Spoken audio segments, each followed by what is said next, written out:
President Volodymyr Zelensky heard a report from the head of the Security Service of Ukraine, Vasyl Malyuk, on special and long-range operations, some of which have already been agreed upon for implementation. According to the head of state, the Security Service of Ukraine has achieved significant results in the destruction of Russian air defense systems in the first half of 2025. This significantly facilitates strikes on military and industrial facilities of the Russian Federation. Against this background, it is logical to ask the question, what exactly is in the depths of Russia today can and should be attacked by drones? Telegraf media outlet has compiled a selection of key targets for long-range strikes.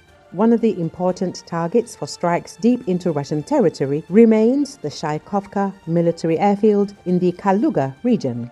The 52nd Heavy Bomber Aviation Regiment of the Russian Federation is stationed here, armed with Tu-22M3 strategic bombers.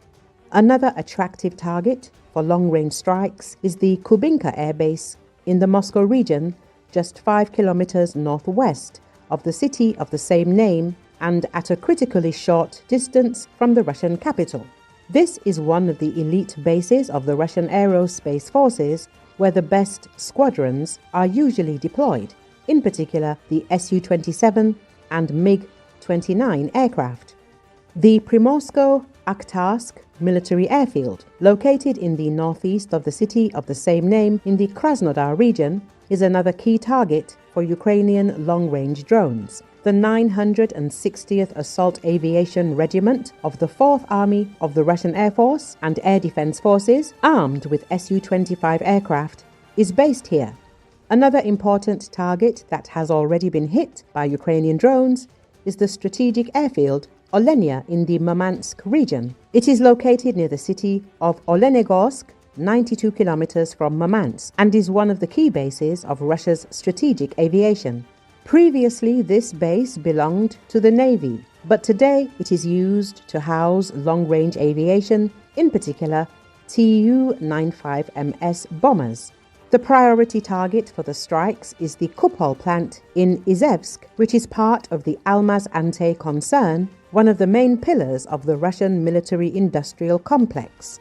The enterprise specializes in the production of air defense systems, in particular the Tor air defense missile system, air target simulators, and, after the invasion of Ukraine, also the Harpier A-1 attack drones assembled from Chinese components.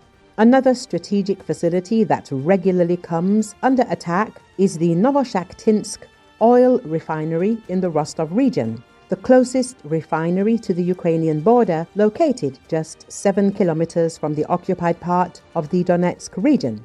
This plant remains the only operating enterprise of its kind in the region and the largest supplier of petroleum products in the south of Russia. Another key facility in the Russian military-industrial complex that deserves attention is the Rostov aircraft manufacturing plant in Rostov-on-Don. The plant specializes in the production of attack and transport helicopters, in particular the giant Mi-26, combat Mi-28, and modernized Mi-35. The enterprise is part of the state holding company Russian Helicopters, which belongs to Rostec. Depots of ammunition, fuel, and military equipment are among the highest priority targets deep in the enemy's rear.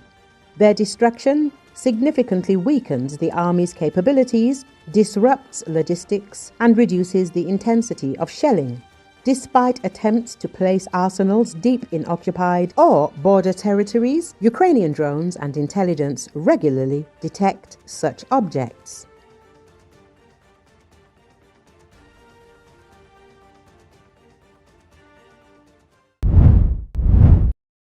A meeting between Russian President Vladimir Putin and U.S. President Donald Trump has been agreed, a Kremlin official said Thursday, the eve of a White House deadline for Moscow to show progress toward ending the military campaign in Ukraine. According to Associated Press, Putin's foreign affairs advisor Yuri Ushakov said a summit could possibly take place next week at a venue that has been decided, in principle. "We propose, first of all, to focus on preparing a bilateral meeting with Trump, and we consider it most important that this meeting be successful and productive, Ushakov said, adding that U.S. Special Envoy Steve Witkoff's suggestion of a meeting including Ukraine's leader was not specifically discussed. It was not clear how the announcement of the meeting would affect Trump's Friday deadline for Russia to stop the killing or face heavy economic sanctions. The meeting would be the first U.S.-Russia summit since 2021, when former President Joe Biden met Putin in Geneva. It would be a significant milestone toward Trump's effort to end the violence, although there's no guarantee it would stop the fighting since Moscow and Kiev remain far apart on their conditions for peace. Next week is the target date for a summit, Ushakov said, while noting that such events take time to organize and no date is confirmed. The possible venue will be announced a little later, he said. Срочная новость. Россия и США договорились о встрече Владимира Путина и Дональда Трампа в ближайшие дни. Как сообщил помощник президента России Юрий Ушаков, по предложению американской стороны была, в принципе, согласована договоренность о проведении в ближайшие дни двусторонней встречи на высшем уровне. Сейчас дипломаты приступили к конкретной проработке саммита. Вашингтон теперь лучше понимает условия Москвы по прекращению украинского конфликта. Об этом заявил госсекретарь США Рубио. А западные СМИ подчеркивают, что Трамп видит реальную возможность для встречи с Владимиром Путиным. По предложению американской стороны была, в принципе, согласована договоренность о проведении в ближайшие дни двусторонней встречи на высшем уровне, то есть встречи президентов Владимира Путина и Дональда Трампа. Сейчас вместе с американскими коллегами мы приступаем к конкретной проработке параметров этой встречи и места ее проведения. Кстати, замечу, что место проведения было тоже, в принципе, согласовано, и мы информируем об этом несколько позже. Что касается варианта трехсторонней встречи, о которой вчера почему-то заговорили в Вашингтоне, то этот вариант был просто упомянут американским представителем в ходе встречи в Кремле. Но этот вариант конкретно не обсуждался.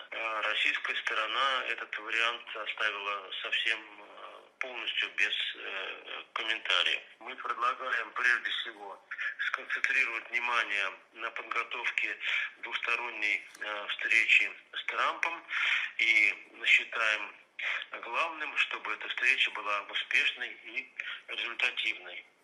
Был ориентир обозначен как следующая неделя, но я только что упомянул, что стороны приступают непосредственно к подготовке этой важной встречи.